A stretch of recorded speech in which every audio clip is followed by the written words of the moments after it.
Hey, it's your girl, Carmel Jean-Francois, owner and founder of C-Fit Coaching. Welcome back to my channel and welcome to another installment of the Sugar Savvy Solution, acclimating the foodie in you to a life beyond sugar.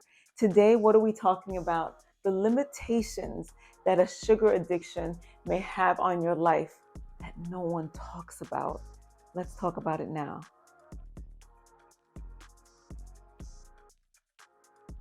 Well, typically we know how sugar shows up in our bodies, especially if we have an addiction or if we just love sweets a lot, or we know of people who have a sugar problem. We know how sugar shows up. It shows up as weight gain, obesity, right? It shows up as type 2 diabetes. It shows up as the inability to sleep or the jitteriness, right? And it also shows up in our energy levels, really dipping and spiking, etc.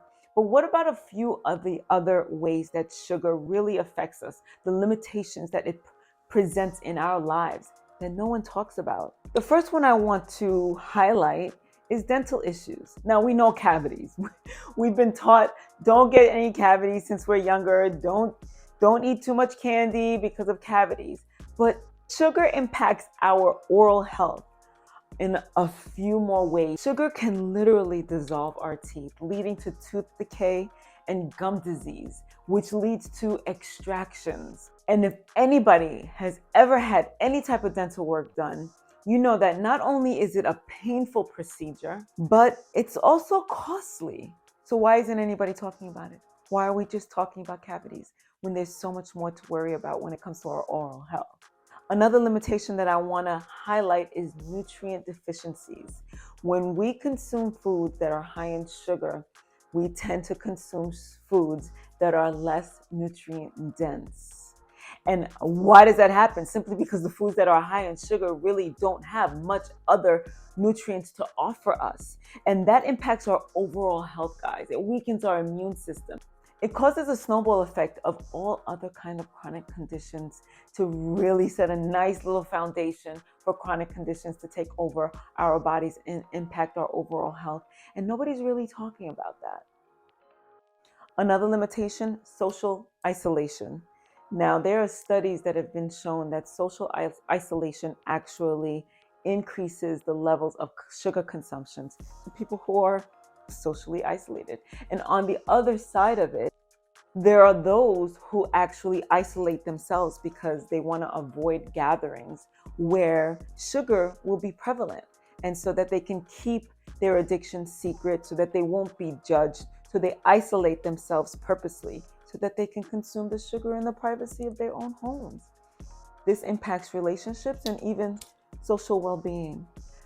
And last for this list, but definitely not least, the financial impact that it puts on us as consumers of all of this sugar. Now, let's face it, when you consume sugar regularly, whether it comes in the form of a candy bar, of the soda, of the caramel macchiato, whatever it looks like for you, buying it consistently because it's a part of your routine, it's what you crave, and it's what you indulge in, it can get very costly. Not to mention the taxes that are put on a lot of sugary foods. We could definitely talk about that sometime in the future. But consuming a lot of sugar can get very expensive. You can't deny that. Even with the example with the oral health, teeth extractions, dental surgery, all of that really puts a dent in our pockets that people are not talking about. Sugar is not harmless. Sugar is not something that we just stay away from and avoid simply because we're going to get cavities. So yeah, sugar shows up as chronic conditions. It shows up as cardiovascular disease. It shows up as glaucoma. It shows up as type 2 diabetes. It shows up as cavities. It shows up as tooth decay. The effects of sugar is numerous. And it's not to be taken lightly. And we need to start talking about it and start normalizing this conversation so we understand what sugar is doing to us, how we can avoid it, and how we can just do better. So having these conversations are important. And it's also important that we recognize the physical risks that are involved, but also how it seeps into the mental health aspect of it, the financial aspect of it, the social aspect of it. Seeking help is crucial. So if you feel like you may be addicted to sugar, reach out to a professional and get some help. Reach out to me. You know how to find me. And I'd also like for you to comment, like, subscribe, and share. And I'm going to see you all next time. Meanwhile, be savvy about your sugar. This has been another installment of the Sugar Savvy Solution, acclimating the foodie in you to a life beyond sugar.